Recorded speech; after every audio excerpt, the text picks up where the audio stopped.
Sextou, Tagarelovers! Chegamos para mais uma sexta-feira incrível. Mais uma sexta-feira, mais um episódio, mais uma conversa bacana e muito, como que fala? Esclarecedora. Muito esclarecedora a conversa de hoje. E é muito legal ter você aqui com a gente também. Vai pra praia? Você gostou da minha camisa nova? É camisa, né? É camisa? É. Bem praieiro. Então, bem praieiro. Surfista. Eric, uma caipirinha aqui, por favor. Tudo engraçadinho, só porque é sexta-feira. É legal ter vocês aqui com a gente mais um episódio. Agradecer você que já é nosso Tagarelover, você que tá toda semana com a gente. Se você tá chegando hoje, bem-vindo, bem-vinda. Tenha paciência, fique até o final e se inscreva no nosso canal. Exatamente. Se você não é inscrito, se inscreve. Faça parte dessa comunidade de quase 30 mil Tagarelovers. Estamos alcançando nas redes sociais também. Estamos bombando, TikTok. Mas vamos lá. Se inscreve no YouTube, ativa a notificação para receber todas as notificações sobre os cortes, o episódio. Quando é dia de episódio, você recebe lá meia hora antes. Ó, episódio, tá carelando. Para saber de tudo, conferir as nossas entrevistas. Então é muito importante. Curte, compartilha. Conteúdo bom é bom para espalhar. É isso. E o nosso Instagram também, graças a vocês, ó, deu um boom, tá explodindo. Todos os dias a gente tá ganhando novos seguidores.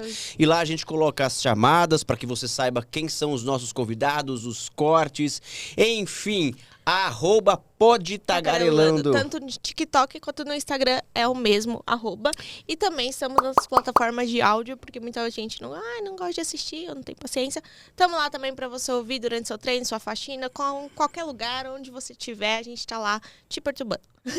Um abraço especial pro nosso querido Paulo Newman, que é o responsável por produzir as nossas canecas.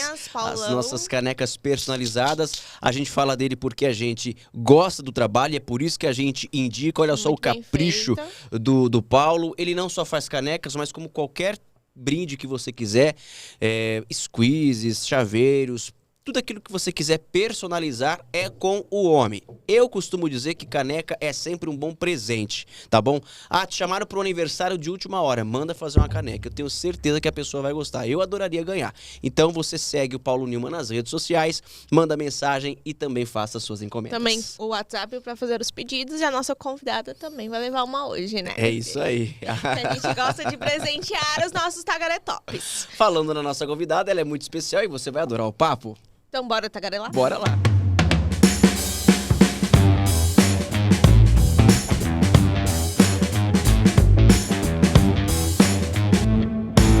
Ela é psicóloga, escritora e palestrante, graduada pela Mackenzie com especialização, sabe aonde? Em Harvard. Bicha, é braba. Vou até pegar aqui, que ela desenvolveu o método bioharmonização dos gestos e ela é autora do livro Técnicas para Aperfeiçoar Relacionamentos Pessoais e Profissionais. Então vamos chamá-la porque tem papo bom sobre linguagem corporal e tudo que a nossa mente comanda aqui. Seja bem-vinda, Thaís Gimene. Uau, esses aplausos, não esperava por isso, gente. Tá vendo? Sim, aplaudida. Uau, obrigada pelo convite, muito feliz de estar aqui hoje. Você é especialista em gestos, eu vou falar assim, ó. Isso, já tô aqui analisando. Pra não ser julgado, ó. Mas assim, ó, vai te julgar, porque também não pode ficar assim, né, doutora? Fala aí. Olha, depende com que mensagem você quer passar, né, com Pra esses comunicador gestos. não é muito bom Então. ficar quieto A assim, gente né? costuma falar com a mão. Quem é comunicador costuma falar com a Mas mão. é muito bom. Sabe que é o lugar onde a gente mais expressa, além do rosto, né, que tem as expressões das emoções e tudo mais. A mão é a parte que tem mais conexão com o nosso cérebro. Então, por isso que ela comunica tanta coisa. O nervosismo. Então, o pessoal fala, e tem até livros e muitas coisas escritas sobre que o corpo fala. E é verdade isso, né? Ele grita. Ele grita às Às vezes, vezes né? pede socorro. E ele grita em vários sentidos, seja em sinais de alerta, quando, por exemplo, a gente sabe que quando alguma coisa não tá legal, é porque eu somatizei no corpo. E quando eu tô sentindo determinadas emoções, eu expresso com o corpo de algum jeito. Então, ele fala em várias camadas, assim. Se a gente sabe ler, a gente consegue ter uma melhor conexão, uma melhor fluidez aí, né, com o corpo. Eu sou apaixonada. Eu acho interessante, a gente sempre fala, né? Quando eu tô bravo com alguma coisa e eu não gosto de alguma coisa, ela bem sabe, né? Como é que eu me comporto? Não, tem vários estágios. Tem o estágio quieto, Que é assim, não quero falar, mas estou puto. É tipo assim, fica quieto. É o bico. E o bico? Aí você fala, e é monossilábico, ele desaprende o vocabulário. Não sei o que, não sei o que. Ok, tá bom. Fala, o que tá acontecendo? E aí também, e aí quando ele tá nervoso também, é muito inquieto. Não assim. precisa acabar comigo no podcast, tá bom? Era só pra falar que o meu rosto entrega. Era só pra falar isso. Mas ela tá isso. revelando o segredo. Meu Deus. Você perguntou, quem perguntou quer ouvir. E aí você fica mais retraído quando você tá incomodado com alguma coisa. Quando você tá bravo, você explana mesmo. Não, mas eu tenho um comportamento... Geralmente as pessoas sabem que eu não tô gostando de alguma coisa porque minha cara não consegue enganar muito. Aí eu fico calado e quieto, assim. Porque já começa pelo nome do programa, ele tá garela, né? Então, assim, o Lucas quer ter alguma coisa esquisita. É fora da linha de base que a gente chama. A gente tem um padrão. É por isso também que não dá pra gente olhar a linguagem corporal como se fosse só um dicionário, né? De que tal gesto quer dizer tal coisa e tudo mais. Porque a gente tem alguns vocabulários do corpo que são diferentes para cada pessoa. Então, você conseguiu ler a linha de base dele ali. Toda vez que sai da linha de base, você sabe que alguma coisa não tá legal. E mulher, em geral, tem um funcionamento do cérebro diferente que tende a observar mais a linguagem não verbal do que o cérebro masculino. É interessante, é por isso que intuitivamente você já sabe todos os sinais. Agora eu quero ver o contrário. Quais são todos os sinais que ela te passa? Fora da dança do acasalamento. Não é desses sinais que eu tô falando. É quando não tá legal. É isso. Não, mas ela também demonstra ficando quieta e ela faz bico. Mas a Paloma, quando ela tá muito brava, ela é tão expressiva que ela começa, às vezes, ela não consegue terminar uma frase, gagueja muito. Aí eu sei que ela tá brava. Ela começa a falar e eu tenho a impressão de que ela pensa mais rápido do que... E falta respiração, eu acho. Né? Mas aí ela já tá demonstrando, mas eu sei que ela não tá legal também pela cara, assim, ela fica sisuda, né? E é interessante isso, porque, na verdade... Quando a gente demonstra que a gente não tá gostando de alguma coisa, existem diversas maneiras de você demonstrar. Tem gente que já explode de logo e quebra uma caneca, o que tiver na frente. E algumas pessoas preferem ficar quietas. Eu sou aquele cara que quando eu tô brabo, triste, chateado com alguma coisa, antes de querer falar com ela, desabafar com alguém, eu preciso ficar quieto. Aí a gente já tá falando de traço de personalidade. Olha que maluquice esse papo, né? Porque as pessoas são muito diferentes, é muito interessante isso, né? A gente tem 5 facetas, né? 5 dimensões da nossa personalidade que falam um pouco mais sobre a nossa essência do nosso comportamento. E isso que você está falando são pessoas que se regulam mais de forma introspectiva. Então, diante de alguma coisa que eu estou tentando entender o que está rolando, eu me fecho. Né, vou digerir aqui, eu bati aqui, né? Fez um puta eco. Acontece. Acabei de perceber. Gestos. E aí depois eu expresso. E tem gente que entende melhor como eu tô me sentindo falando com outra pessoa. Então vai já pro externo para conseguir entender o interno. Isso é simplesmente traço de personalidade. Tem pessoas... E é um espectro, né? Tem pessoa que tá bem nessa ponta aqui, tem pessoa que tá bem nessa ponta aqui, tem gente que tá no meio do caminho. Eu acho que eu sou os dois. Às vezes eu quero muito falar, porque se eu não falar aquilo vai começar a me consumir, então eu preciso soltar, porque senão aquilo vai ficar me fazendo mal. E às vezes que eu realmente tô com preguiça de discutir, eu fico absorvendo sozinha, pensando assim, vai passar. Então eu acho que tem dos dois termos, né? Tem hora que também você precisa falar, porque senão aquilo vai ficar te consumindo. Mas esse negócio do corpo é tão interessante que, por exemplo, ela sabe também, e eu acho que isso é um comportamento de muita gente, assim, quando eu tô apreensivo ou quando eu tô ansioso. A perninha. E fica assim, ó. Agitação Ansioso. corporal como um todo. É muito doido isso, né? É a perna, é a respiração que fica mais curta, é às vezes as mãos. Por quê? Por que é uma válvula de escape? Por que a gente denuncia pelo corpo? É porque assim, quando a gente tem uma emoção forte, por exemplo, eu tô ansioso, eu tô com raiva, eu tô mandando um monte de impulso nervoso pro corpo inteiro de alerta.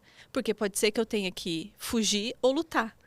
Então eu tô adrenalina no corpo ali. E isso traz uma agitação, porque eu preciso estar com o meu corpo a qualquer momento preparado para reagir. E é por isso que vem essa agitação corporal. Só que o contrário também é verdadeiro. Se eu vou intencionalmente acalmando o meu corpo, né? De propósito eu paro de balançar minha perna. Quando você percebe, você começa a se policiar. Isso ajuda com que eu me acalme. Porque a gente tem um feedback corpo-mente, né? Corpo-cérebro. Então, se eu vejo... Por que vocês intuitivamente... Vocês não estudaram tudo isso que vocês me falaram aqui, fizeram um curso de linguagem corporal para conseguir observar. É intuitivo, é nato nosso, humano. Por quê? Quando a gente vê a expressão de alguém, assim, por exemplo, eu, por espelho, faço micromovimentos iguais.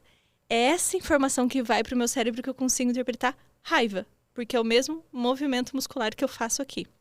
E a mesma coisa com o nosso corpo. Então, se eu tô muito nervoso, ansioso para uma situação, por exemplo, começou aqui, gravou, ligou a câmera, já é uma situação naturalmente mais ansiogênica. Por mais que esteja acostumado e tal, dá um pouquinho mais de ansiedade. Se você, com o corpo, expande o corpo, né, abre a base, diminui os movimentos, faz movimentos mais lentos, isso faz com que eu mande a mensagem pro cérebro, que ele tá lá ansioso, ele fala, ué, mas esse corpo não tá compatível com essa ansiedade que eu tô aqui. Então, gente, tudo errado, aborta, é outra. E aí eu começo a me acalmar, porque aí ele busca sempre essa coerência entre o que eu tô pensando, né, de sentimento, e o que meu corpo tá expressando. É o tipo do filme Divertidamente, que tá tudo funcionando lá. Eu acho que às vezes eles estão tudo brigando lá dentro e eu fico assim, dá pra vocês resolver, galera? Que tá a raiva, a tristeza, a felicidade, tá tudo uma guerra. Não, exatamente. Aquela é uma analogia perfeita da neurociência do cérebro. É muito bom. É muito bom mesmo. Tem uma base biológica importante ali, assim. É bem, bem feitinho. E aí a gente tava falando em off, né? Eu perguntei um pouco da sua vida, que você era do balé desde sempre. E aí você deixou o balé para ir para psicologia. Como que foi essa escolha? Olha, no primeiro momento foi uma escolha mais racional, assim, de entender que minha vida como bailarina profissional ia acabar cedo. Então, necessariamente eu precisava de um plano B. E o plano B dentro da área da arte, de ou ser coreógrafa, alguma coisa assim, não me atraía. Ou ser professora, ou qualquer coisa nesse sentido. Então, eu comecei a perceber e pesquisar o que eu poderia fazer. Fui olhar a área da saúde, em geral, me atraía. Então, fui olhar nutrição, fui olhar fisioterapia, fui olhar psicologia. E aí, acabei tendo um match melhor com a psicologia ali. Flerte. Deu bom ali. Deu. E aí eu tinha algumas referências, assim, porque eu faço terapia desde os meus 12 anos de idade. Então eu já estava mergulhada de alguma forma nesse universo, assim. Eu tenho uma tia também que é psicóloga, então não era uma área completamente, assim, desconhecida. E aí eu passei no vestibular sem saber, porque eu fui fazer para ver quão ruim eu tava, porque já fazia 5 anos que eu tinha me formado no ensino médio, então assim, não lembrava como fazer logaritmos, eu sei lá como é que calcula isso. E aí eu fui ver para ver qual era o mínimo que eu tinha que estudar no cursinho para poder passar no vestibular. E passei, por algum milagre, eu passei. E aí eu comecei a cursar, comecei a me apaixonar cada vez mais. Aí começaram as aulas de neuro, as aulas de toda a parte corporal. Eu falei, dá pra juntar esse negócio de psicologia com dança, né? Com o movimento, com o corpo, tem uma... E aí fui me apaixonando cada vez mais e chegou uma hora que estava inviável eu ser bailarina profissional e levar uma faculdade. E aí eu precisei fazer uma escolha, daí eu escolhi a psicologia, e hoje eu só danço como hobby, mas continuo dançando. Pelo menos uma vez por semana eu tô ali fazendo uma linha. O seu trabalho hoje é como psicóloga? Você tem as pessoas que você atende, tudo certinho, mas você faz um trabalho específico sobre essa questão de linguagem corporal? Como é que é isso? Tá, são 2 projetos que acontecem em paralelo, assim. Tanto no consultório como psicóloga, eu atendo como terapia corporal. Então tem tanto uma leitura do corpo ali, dos processos psicológicos que tem a partir do corpo, os processos psicossomáticos e tudo mais, quanto intervenções corporais. Tem vários pacientes que eu, a partir da leitura, eu direciono para uma aula de dança do ventre, para uma aula de tai chi, qigong, alguma coisa assim das artes marciais e tal, porque eu entendo que aquele estilo de prática corporal pode ajudar no processo psicológico dela ali. E aí, paralelo a isso, eu tenho o projeto nas redes sociais, que eu falo bastante sobre comunicação, linguagem corporal, comunicação não violenta. E aí, isso, tanto eu faço treinamentos online, quanto também de forma corporativa para as empresas, focado nesse desenvolvimento de conexões mais efetivas, de liderança mais influente e menos tóxica, e tudo mais com base na comunicação ali. Você consegue perceber, olhando para a pessoa, pelo comportamento, pelas reações corporais, se ela está mentindo, por exemplo? É possível identificar isso? É possível identificar isso. Você precisa ter muito treino, porque, assim, são muitos detalhes. A gente começou falando da linha de base lá. Então, você precisa ter uma linha de base da pessoa. Então, você tem que estar observando ela por um tempo ali. Tem todos os sinais. Eu não sou especialista em microexpressões faciais, que é onde você consegue ler melhor essas expressões, principalmente voltado para mentira. E a gente vai olhar tendências, porque não tem como você bater o martelo e falar, realmente ela está mentindo. Você vai ter uma tendência, porque a linguagem corporal, ela expressa emoções. Então, quando a gente vai ler, a gente vai ver assim, tá coerente essa emoção com o que ela tá falando? Então, por exemplo, ela tá falando de uma situação de tristeza e ela tá expressando uma felicidade ali, tá incoerente. Ou o contrário, né? Ela, teoricamente, tá com um discurso que ela tá sendo super injustiçada e tal, e você não vê uma expressão de raiva. Então, tem incoerências que a gente consegue falar. Então, sim, esse discurso tem talvez uma omissão, tem... Então, a gente consegue ver as tendências e as emoções. Mas a gente não consegue ver tanto a intenção. Então, eu consigo ver, por exemplo, que uma pessoa está ansiosa. Ou que ela está omitindo uma informação. Mas o porquê que ela está fazendo isso? Que informação é essa que ela está omitindo? Às vezes nem é tão relevante. Então, é um lugar sensível de falar sobre isso. Né? De falar, não, você consegue ler a mentira. Sei se você está mentindo.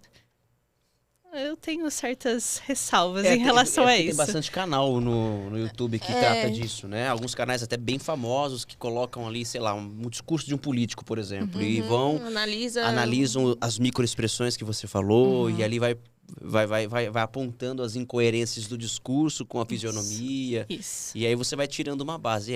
Acho que não é tão verdadeiro assim, não. Isso. O que a pessoa falou no caso. É que também depende da pessoa que está sendo analisada, né? Tipo, um psicopata consegue enganar qualquer pessoa, porque ele não tem expressão, não tem sentimento. Então, ele consegue te manipular de uma certa forma e que ele consegue convencer. Gente, não que ela seja, né? Mas não sou eu pra julgar, mas a Suzane chorava no enterro dos pais dela, como se fosse a pessoa mais inocente do mundo, como se estivesse triste.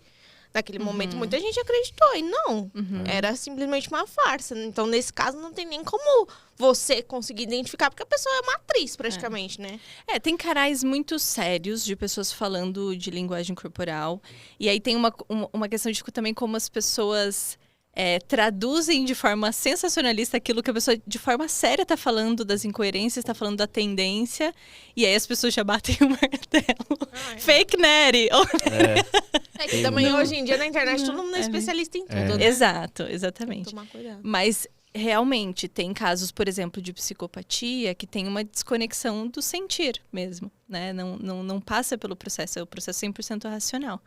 Então, esse contexto precisa ser levado em consideração. Mas aí, por exemplo, um teste psicológico voltado mais para o lado projetivo, que é uma técnica específica de psicologia, você consegue entender se se trata de um psicopata ou não, por exemplo. Então, a gente consegue ir juntando. Tem um teste para isso? Tem alguns testes, principalmente os projetivos.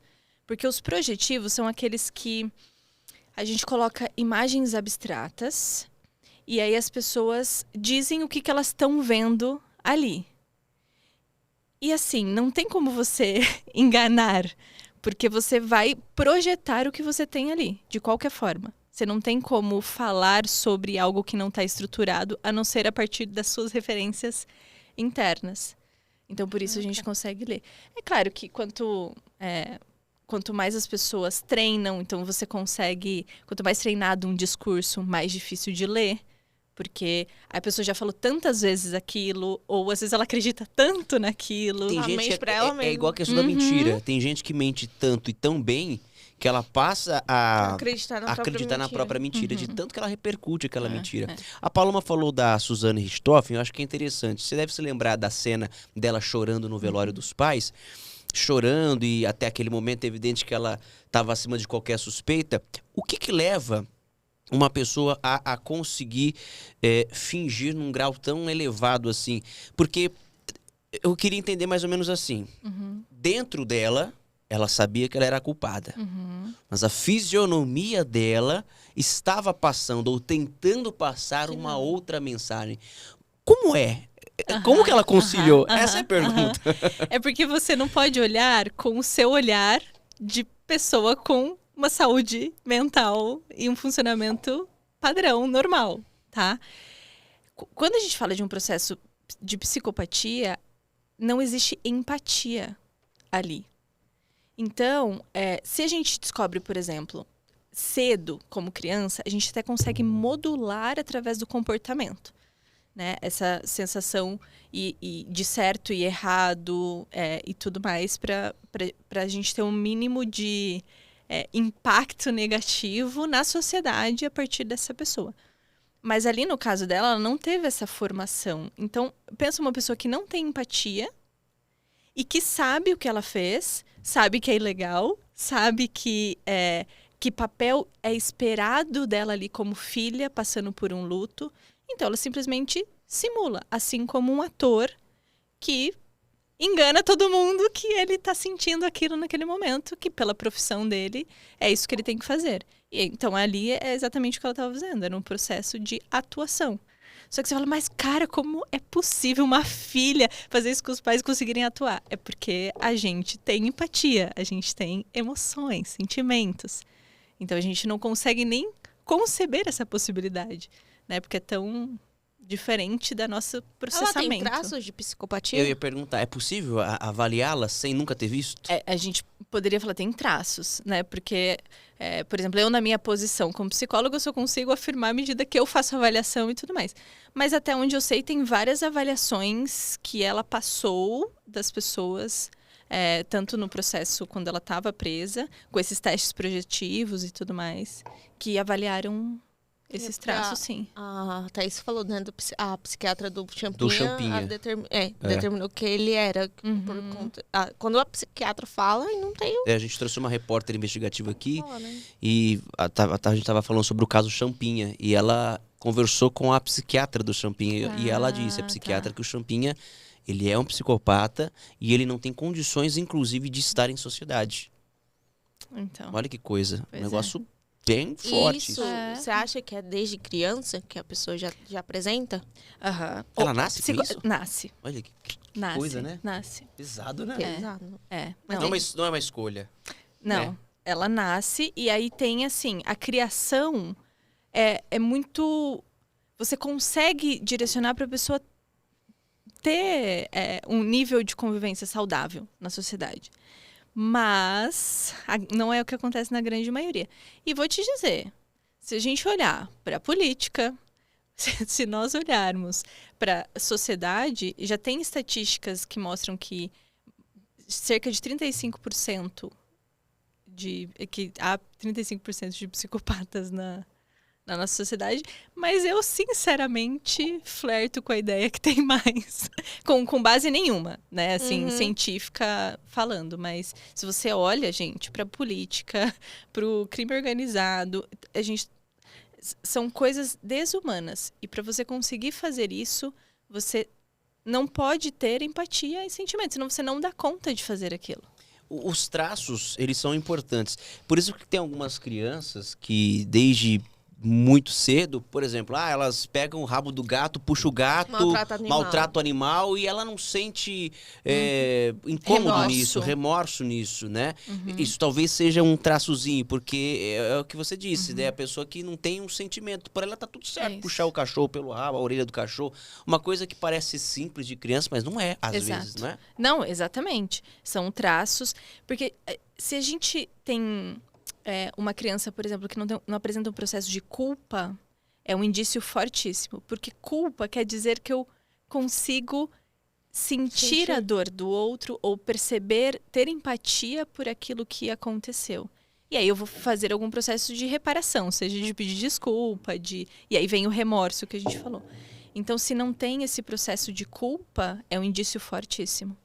E aí são essas crianças que maltratam animais, que às vezes maltrata o irmãozinho, machuca, enfim. É um tema polêmico, mas o Lucas, ele tem uma opinião que a gente discute muito em casa, falando que essas pessoas, você falou, né, de político e tal, de pessoas que mentem, mas a gente fala muito de pessoas que usam da religião pra mentir. Então, o Lucas tem uma frase que eu falo que é muito boa, do tipo, essas pessoas não acreditam em Deus.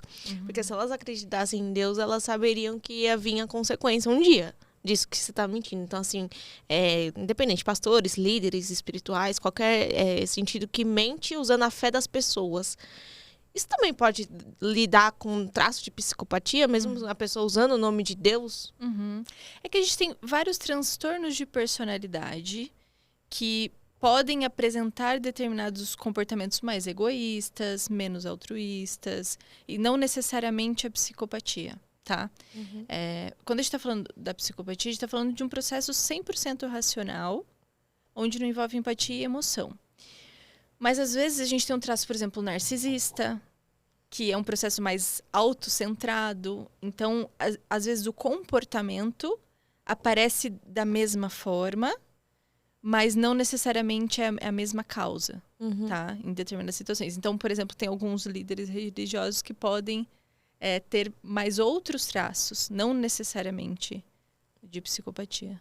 Você falou agora há pouco do trabalho que você faz, um trabalho corporativo também. Dentro das empresas, as relações estão cada vez mais tóxicas? Nossa Senhora!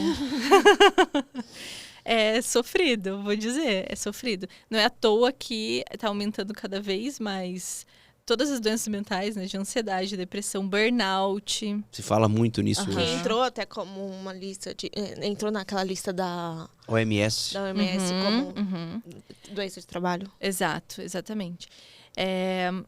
A gente tem falta de preparo. Então, em geral, as pessoas que estão num cargo de liderança, elas não foram preparadas em termos de gestão de pessoas. Não são líderes. Em geral, são os chefes. Exato. Estão ali para dar ordem e acabou. Todo mundo fala né? que é a diferença Na grande chefe maioria. Então, eles vão reproduzindo aquilo que eles tiveram antes. E, em geral, quando eu sou muito oprimido, no momento que eu ocupo um cargo de maior poder, eu tento virar o opressor ali. Então, vou replicando essa dinâmica, assim. Mas, depois da pandemia, as pessoas têm se interessado mais para olhar para a saúde mental do trabalhador. E aí, consequentemente, isso tem mudado aos passos bem lentos, mas tem mudado, porque a gente tem falado muito sobre um ambiente de segurança psicológica. Então, um ambiente de segurança psicológica não é um ambiente que tem assédio moral. Mas sabe qual que é o grande problema? Todo mundo que tem boleto para pagar precisa trabalhar. E muitas vezes o funcionário está passando por uma situação que ou ele não consegue naquele momento enxergar que está sendo vítima de algo, de um assédio moral, por exemplo, ou ele até tem consciência disso, mas ele pensa, eu vou falar e fazer o quê? E ele se submete àquilo porque tem os boletos para pagar. Então, o que tem que fazer numa situação como essa? Quando o funcionário conscientemente sabe, porque às vezes a pessoa está lá levando esporro, mas ele acha que é normal porque a vida inteira ele levou, era assim com a mãe, com o pai. Mas quando a pessoa tem essa tem que consciência... aguentar, né? Não, porque se Não eu... vai ser fraco. Enfim, tem tudo isso. Mas, sei lá, a pessoa conscientemente, ela sabe que não está sendo tratada de um jeito correto. O que ela tem que fazer? Bom, primeiro de tudo, eu acho que é pedir ajuda. Seja, às vezes tem um lugar interno, de forma anônima e tudo mais. Tem várias empresas que já têm isso. Se dentro da empresa tem um lugar de recorrer para a saúde mental, e isso também tem mudado, tem muita empresa que tem. Porque aí, dentro daquele contexto, a pessoa, inclusive, vai ajudar a olhar se de fato está acontecendo aquele processo, de fato, de assédio moral, qualquer coisa nesse sentido. O outro é entender o quanto ali tem abertura para que seja conversado e construído um diálogo ali. Porque acontece bastante de quem está num cargo menor de ter o medo de falar e perder o emprego, ou então ele está sofrendo aquilo, ou está passando por várias coisas que está gerando, e ele não comunica que aquilo está desconfortável, que aquilo não está sendo legal, ou que ele está precisando... Ai, Jesus, eu tô batendo no negócio. Ou que ele tá precisando de alguma coisa específica ali. Então, assim, eu não gosto muito desse engessamento de quem tá no cargo de poder, em geral, é o vilão, e quem tá ali. Porque falta também preparo de posicionamento, de dizer não em alguns momentos, de falar o quanto tá desconfortável e tal. Por falta de ferramenta para fazer isso. E por falta de espaço e medo de... Então, assim, internamente tem algum lugar para pedir ajuda? Não sei. Se tiver, pede ajuda. Se não tiver, faz sentido eu continuar aqui e eu vou buscar de forma paralela algum outro lugar para eu me recolocar.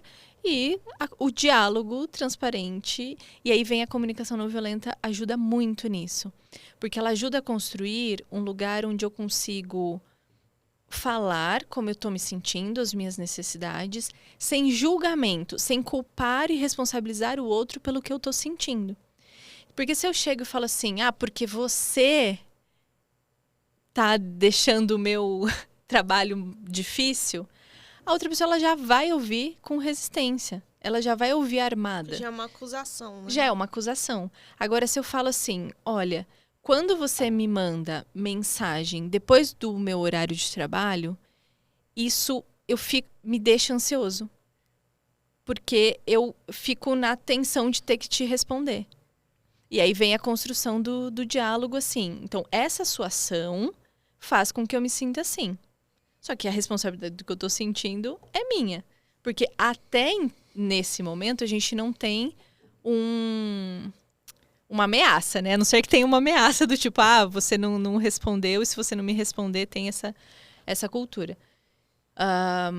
E aí chega o processo assim, então que pedido que eu posso fazer para essa pessoa para resolver?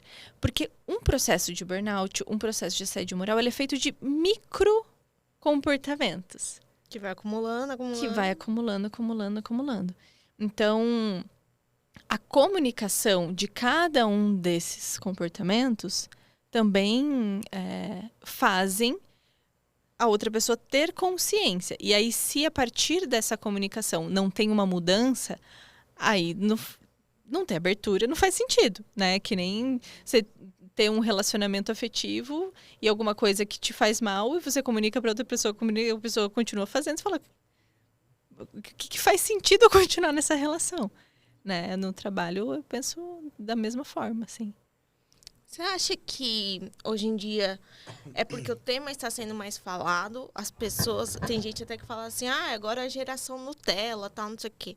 Mas eu acho que isso sempre existiu e as pessoas ficavam caladas. Mas, assim, existe muito mais doença hoje em dia mental, ou pelo menos é mais falado sobre.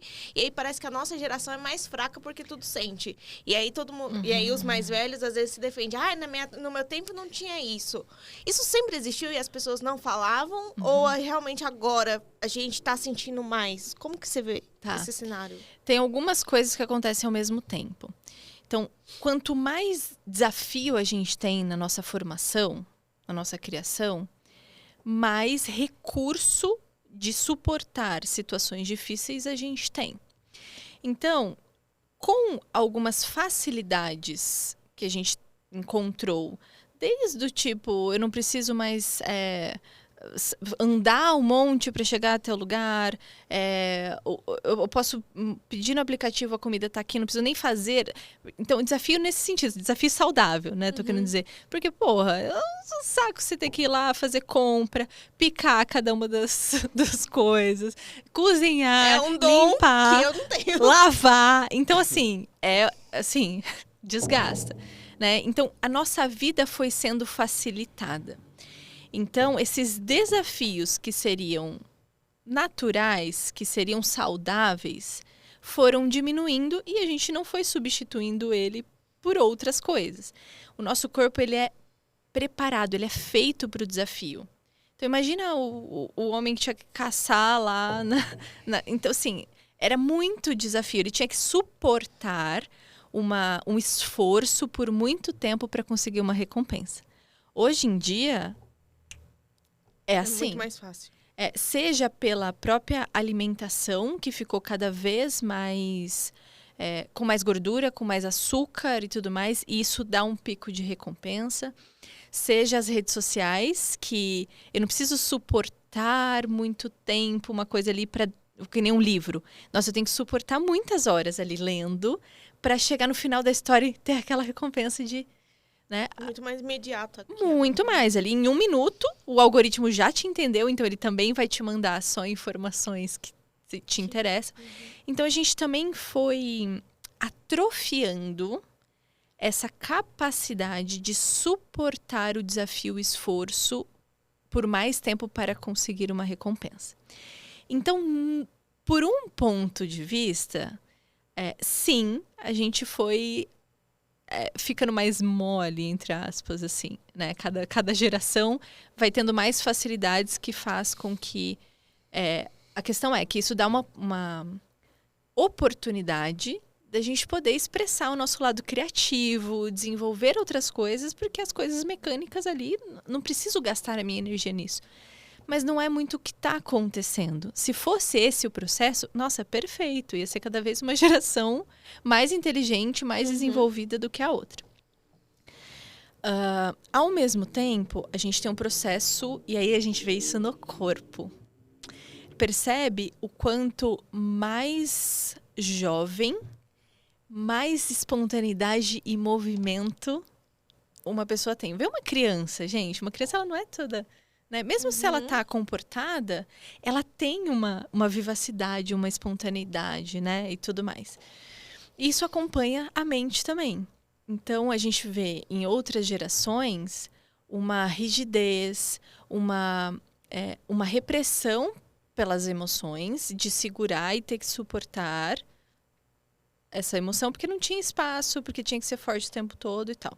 E a gente está descobrindo que a gente pode falar, que a gente pode ser vulnerável, que a gente pode expor e tudo mais. Então, isso faz com que aquelas emoções que já existiam sejam agora expressas, porque agora eu descobri que eu posso expressar isso. Isso, inclusive, é incentivado.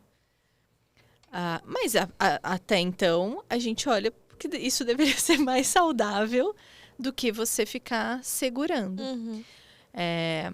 Então, assim, todo o processo do meio deixar a gente com menos desafio represa uma energia muito grande, que, em vez de a gente usar para criatividade, para realizar coisas, ela fica ali represada. Então, eu acabo tendo pensamentos acelerados, eu acabo não conseguindo mais resistir um esforço. Eu atrofiei tanto resistir aquele esforço que eu vou ler um livro e falar, não, eu vou ver um podcast de 1 hora. Não, deixa eu pôr no 2.0. Acelerado aqui. É verdade. Porque a gente perdeu. O WhatsApp, a gente tá fazendo isso? Exato. O WhatsApp, tem gente que quer que inventem o velocidade 5, que o 2 já não tá dando. Já não tá. Tá devagar demais. Exato, exatamente. Então, a gente perdeu muita coisa com essa facilidade aí e ganhou por outro lado. Então, acho que essa geração que diz que aguentava muita coisa no trabalho, que suportava, eu acho que, na verdade, descontava em alguma outra coisa. Tinha alguma outra válvula de escape, sei lá, bebida, o cigarro, não sei. Tinha alguma outra válvula de escape. É que hoje não que não aconteça isso, mas hoje você tem a possibilidade, você disse, né, de falar. Hoje é uma geração que se sente no direito de chegar no chefe e falar, olha, não tô gostando e tal. É uma coisa que antigamente não tinha. E não porque as pessoas mais antigas não sentiam. Eu acho que elas tratavam ou trabalhavam isso de uma outra forma. Exato. Tem gente que acha que terapia é coisa pra maluco, pra gente que vai tá falar doido. que passa no psiquiatra. Então essas coisas estão mudando mesmo. Você falou que faz terapia desde os dos 12 anos. Eu acho maravilhoso. Eu falo sempre. Vão ter filhos? Já coloca a criança logo na terapia. Porque tem coisa que você não vai conseguir ensinar como pai. Você não vai estar como pai ou como mãe o tempo todo ali com a criança, só que a criança vai estar no mundo, seja dentro da escola, seja na igreja, em qualquer lugar. Na sociedade. Eu acho que é necessário essa construção. Eu acho que eu não me vejo hoje sem terapia mais. E culturalmente também, agora a gente tem mais permissão de não se permitir estar em ambientes que são mais nocivos para nós, seja porque eu falo, seja porque eu falo, eu vou embora, eu vou fazer outra coisa e tal. Isso, claro, dá uma liberdade muito maior e a gente vê também os millennials aí com uma tendência de se importar muito com a saúde. Né, de olhar, fazer exercício físico, alimentação, tá tudo estrupiado, mas estamos seguindo. A gente tem consciência, pelo menos. O primeiro passo é ter a consciência, né? Eu sei que eu preciso, não tô conseguindo ir ainda, mas eu sei que eu preciso. Exato. Então, assim, é uma nova forma de sociedade, talvez que a gente nem consegue imaginar, porque sempre foi de um determinado jeito. E se está se transformando. Cada vez mais a gente está vendo mais empreendedores do que CLT. Tá mudando o mercado, né, de forma geral, porque essa busca dessa autonomia, dessa independência, desse trabalho com propósito e tudo mais. E aí, se não faz sentido... Tchau. E aí eu não sei lidar com isso, né? Como é que eu lido com essa pessoa que quer trabalhar por motivação? Que estranho. Como assim você não quer só o seu dinheiro? Exato. Né? Como é que eu sou o chefe? Como é que você não vai me obedecer? Você só vai fazer se você estiver motivado. E muito chefe reage mal ainda quando eles veem que o funcionário não baixa a cabeça. Aí é de reclamão, de reativo, de um monte de coisa. Eu queria que você falasse um pouco do método de bioharmonização. Gente, é difícil falar isso. De gestos que você desenvolveu. Dicção não tá boa, viu? Nunca esteve, mas hoje ainda é pior. Não, mas fala. Bioharmonização. Como é que é? Maravilhoso! Tá vendo? O castigo. Bioharmonização. Não tinha um outro nome pra você colocar nesse método? Não, gente, eu tô percebendo que eu vou mudar. É método Thaís Gimenez, pronto. Tão mais então fácil. fale sobre o método Thaís Gimenez. Bioharmonização. Isso, de gestos. Então, a gente já começa pelo nome, né? Bio, de vida, e harmonização. Então, como a gente, a partir dos gestos e do movimento, cria uma harmonia mente e corpo. Porque eu comecei lá na faculdade, com a neurociência, com o corpo e tudo mais, comecei a compilar várias ferramentas, várias técnicas corporais que eu me testava como cobaia. E fui entendendo o que em cada contexto, para que era mais aplicado e tal. Então, eu fiz um compilado e eu não falei antes... não, eu falei quando a gente chegou aqui, que estava fora do ar ainda, que eu tenho um histórico aí com as artes marciais, né? Que eu pratiquei. Então, eu flerto ali com a medicina tradicional chinesa, de olhar a saúde de forma global. Então, se corpo e mente caminha lado a lado. Se um não estiver bem, é porque o outro não está bem. Então, a gente precisa... Isso é muito real. Combinar os dois ali. E de forma preventiva. Então, quando a gente pega movimentos, por exemplo, como o do Qigong, como o do Tai Chi, que são movimentos lentos, suaves, ritmados, acompanhando com a respiração. Só de falar aqui... já dá um relaxamento. Exato. Então, são movimentos que trazem essa harmonia do corpo e a mente, como se fosse uma meditação em movimento. Então, isso ajuda a cuidar da ansiedade, por exemplo. Então, essa é uma dos fundamentos da bioharmonização do gesto. Então, como a gente pega essas técnicas, sejam elas milenares, sejam elas inclusive da medicina genética, que a gente consegue ajudar nos processos mentais e físicos das pessoas. Então, são gestos mesmo, sequências de movimento que ou acalmam ou, né, acorda, traz atenção, foco, depende do que você precisa trabalhar naquele momento. E você está dando curso, palestra? Eu estou formando profissionais para poderem aplicar isso e ajudar a ser instrutores para outras pessoas. Então, eu compilei isso em vários exercícios, entendi para que eles funcionavam, o que eles eclodiam no corpo, porque muitos deles acabam tendo efeitos como vários neurotransmissores no corpo. E aí a gente consegue uma intervenção com menos efeito colateral e de forma preventiva para a gente não precisar evoluir por um remédio psicoativo, por exemplo. Então, aí eu formo instrutores para poderem fazer isso. Sejam eles fisioterapeutas, educadores físicos, outros psicólogos, que usam já dentro da técnica que eles aplicam. Então, por exemplo, final de semana retrasado? Não, 3 atrás. Como fala isso? 3 semanas atrás? Tri atrás. Do sul, tri. Tri legal. Isso. Lá atrás. Atrás, eu estava fazendo uma formação para fisioterapeutas. E que aí, o que eles iam fazer?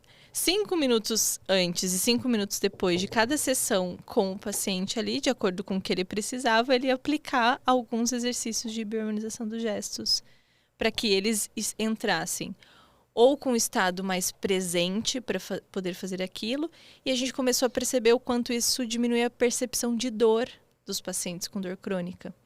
E isso o Mindfulness já estudou muito sobre isso. Quanto mais atenção plena, a respiração profunda e tudo mais, ajudam a gente a perceber menos a dor. E dor no nosso cérebro, seja ela emocional ou ela física, ela tem a mesma assinatura química. Então, quando a gente... por isso que meditação, respiração, qualquer ferramenta de mindfulness ajudam a gente a se sentir bem. Diminuir a nossa percepção, quase como um analgésico natural, assim. Eu já tentei fazer meditação, mas existe um problema. Sim. Eu começo a fazer a meditação... Não tem concentração. E daqui a pouco eu tô pensando nas contas que tem pra pagar, na bucha que eu vou ter segunda-feira pra resolver. Eu falei, gente, isso aqui era pra eu esvaziar a mente. Tá. Parece que eu tô tendo mais tempo de pensar os BO. O que acontece? E é por consegue isso se que concentrar. em movimento é mais fácil. Porque aí você cria um desafio corporal que te faz se manter concentrado ali. Então, quer experimentar um? Quero. Vamos lá. Chamei pra Chincha. Bora! Ele adora.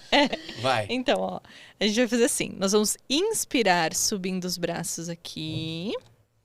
Isso, até aqui em cima, porque a gente vai ter que esticar ali na frente, em cima do microfone. A gente solta o ar esticando aqui na frente. Isso. E aí, inspira, baixando o ar. Sem bater no microfone. Isso. Então, ó, inspira. Expira. Inspira. Expira. Inspira. Relaxa os ombros. Expira. Inspira. Expira.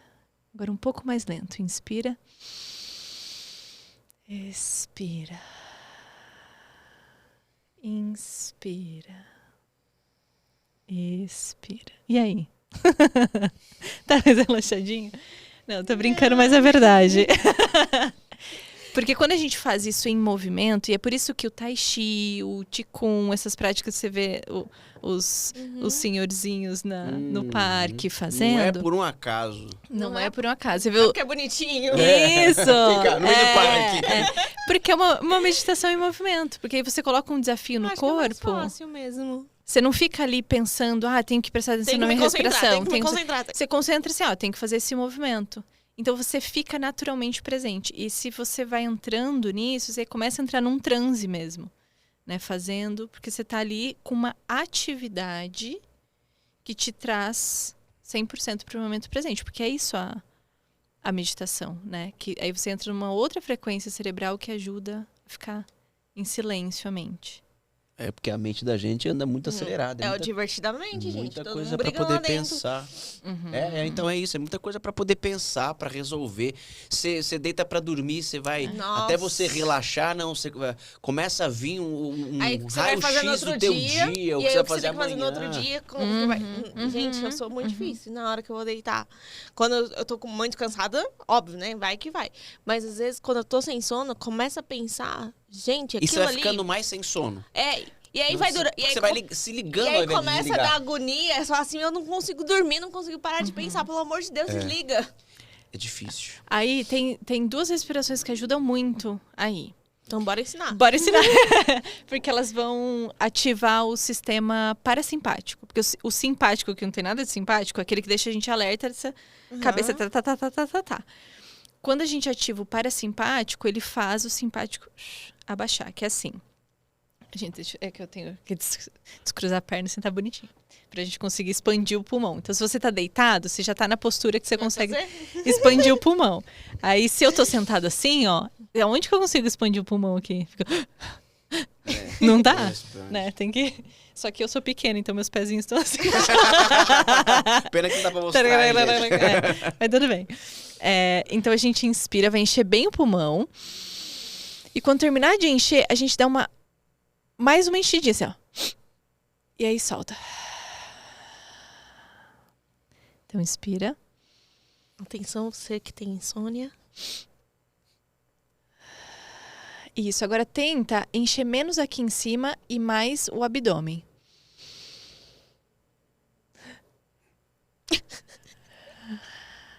Isso aí. Essa é a respiração que ajuda esse sistema a baixar. E a outra, que tem a mesma função, é porque às vezes você se sente mais confortável de um jeito do que de outro. Você faz por 17 vezes, e aí você não vai ficar contando, né? Então você faz mais ou menos uns 3 minutos que vai dar certo. Que você enche de ar, segura um pouquinho e solta o ar. Então você inspira.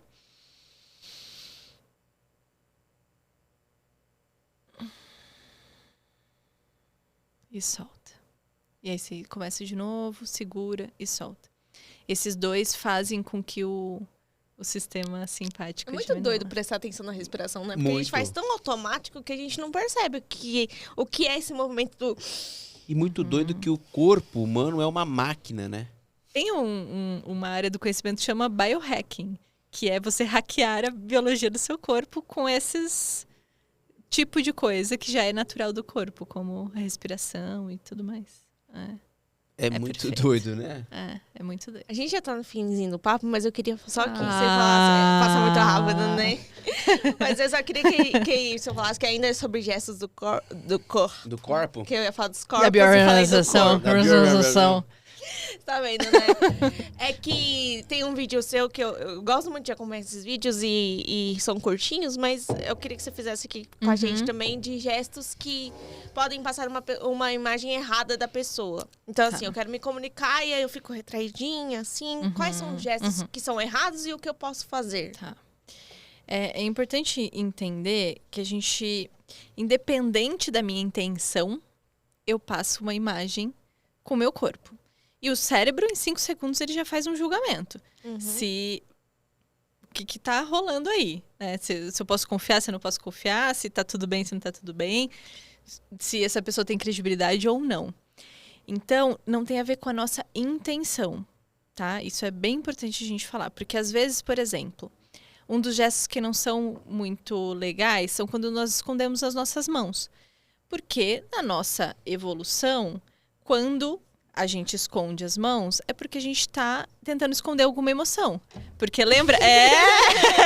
Ele aqui, ó.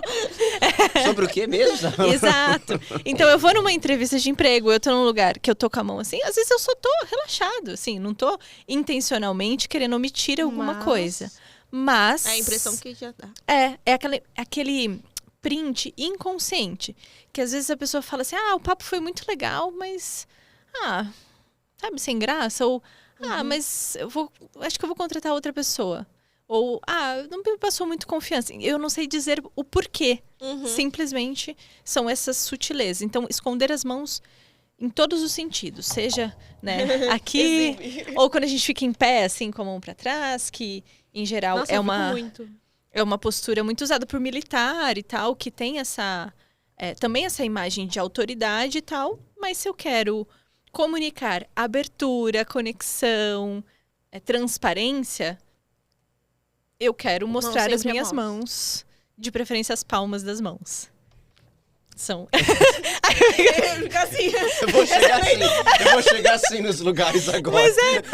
Mas olha aqui. Mas olha que intuitivo, né? Quando você fala, tipo, não devo nada, é exatamente esse movimento que a gente faz. Né? Vou chegar pra uma entrevista de trabalho. Oi, tudo bem? Mas só para deixar a mão assim também. E aí, quanto menos você cria gestos agressivos. Então, por exemplo, apontar o dedo é um gesto que é visto como agressivo. E às vezes eu falo assim, ou eu vou apontar para alguma coisa e tal. Inclusive, tem uma pesquisa que mostra o mesmo palestrante... fazendo ele ensaiou a mesma palestra e ele fez cada palestra com mais intensidade em alguns gestos e teve um impacto diferente para a plateia. Então, quando ele mostrava mais as palmas das mãos, mais de 60%, não lembro, acho que é 72%, não sei o dado exato, de comentários positivos em relação à palestra. Quando ele escondia a palma das mãos, então ele fazia movimentos mais assim, né, gestos secos. Estava mostrando nas mãos, mas estava ocultando a palma das mãos. Aquilo de 70 e tantos caiu para 52% de comentários positivos. Ainda é mais 50%, mas para o mesmo conteúdo, só ter mudado a forma. E no último, ele fez mais apontando os dedos. E aí, ele teve 38% de comentários positivos. Várias pessoas saíram no meio da palestra. E no final, elas absorveram menos o conteúdo. Então, olha o impacto que isso tem, às vezes, da pessoa ficar com aquela informação que você falou dela. Então, tudo aquilo que passa de alguma forma uma agressividade, então apontar o dedo, mostrar o dedo do meio. Você fala, mas eu não mostro o dedo. Mas às vezes você vai arrumar o óculos, faz assim. É verdade mesmo. Pega o... É sério. Mas Você acha, gente? Tá aqui coçando o nariz. Então, mas às vezes tá aqui, tem algumas fotos na internet, assim, de algumas entrevistas e tal, que tem o flash da pessoa, por exemplo, coçando a bochecha assim e tudo mais. Ou quando a gente faz garras, né? Então, eu tô assim, segurando aqui e tudo mais. Ou punho fechado, né? Se eu... Olha, dá pra ver a agressividade. Foi com força, hein? Então, assim, o punho fechado, tudo isso passa uma mensagem de maior arrogância. Agora é especialista em gesto corporal aqui, pronto. Agora lascou a minha vida. Vai me julgar mais ainda agora. Não, ela tava de buceta aqui. Oh, meu Deus do céu. Então, mas isso é uma coisa interessante, porque a gente tem os neurônios espelho. Às vezes a gente começa a copiar os gestos da outra pessoa sem perceber. Então você falou, ela tá falando o que ele tá fazendo. Mas é algo inconsciente que vai acontecendo mesmo quando tem uma sinergia, né, na conversa. E aquilo tudo que se fecha de alguma forma também passa uma mensagem de maior distância, né? Então, seja eu, por exemplo, eu tô aqui falando com vocês. Então, assim, não tô totalmente fechada, mas em relação a vocês... Tem uma barreira. Ou o clássico braço cruzado, que posso simplesmente estar com frio, pode ser simplesmente a minha forma de descansar, mas saiba que isso tá passando... Ou as pessoas que fazem foto profissional, né? Assim. Você já fez. Muitas fotos fazem assim. Não pode também? Então, Nada pode? Não é que não pode, mas assim, você tá... tem um custo. Certo. Né, e é claro, passa maior seriedade, mas não passa uma abertura, uma conexão. Então, depende da mensagem que você quer passar com aquilo ali. Que mais de gesto que não é tão positivo?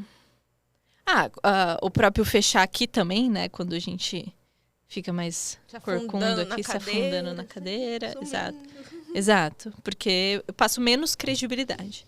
Né? E aí, o oposto de tudo isso passa mais abertura. Então, quando eu tô aqui mais aberto, quando eu expando mais, o máximo que eu consigo aqui no meu corpo. Então, o mais expandida, por exemplo, seria aqui, ó. Eu tô com a mão bem aberta aqui, sovaquinho à mostra pra jogo. Sim, abraça o mundo.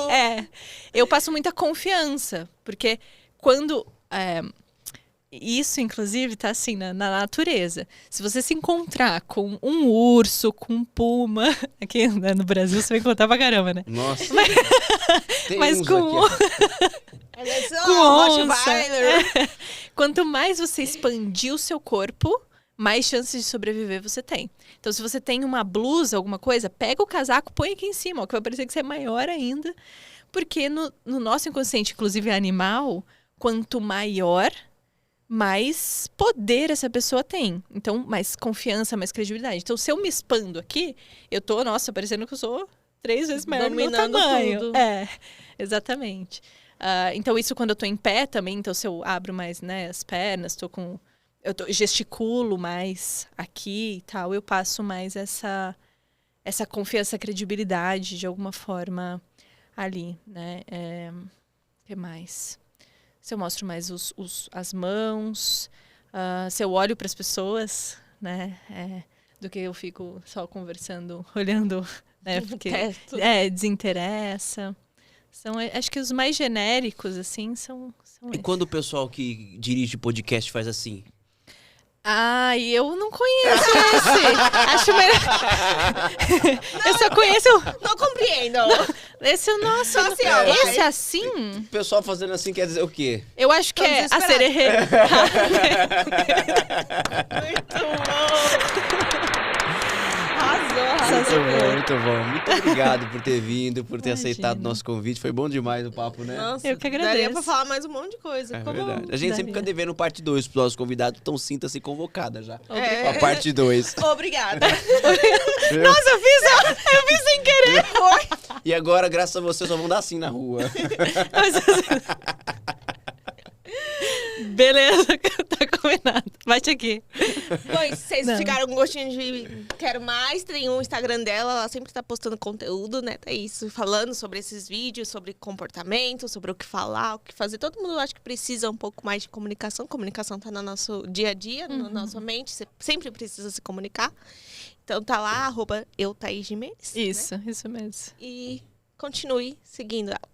Obrigada. Eu que Obrigada, agradeço. gente. Adorei o papo, adorei estar aqui. bom, Obrigada obrigado. mesmo. Muito, muito obrigada. E a gente se despede nessa aqui, aqui. todo mundo de mãos assim. Até sexta que vem. Mostrem as mãos.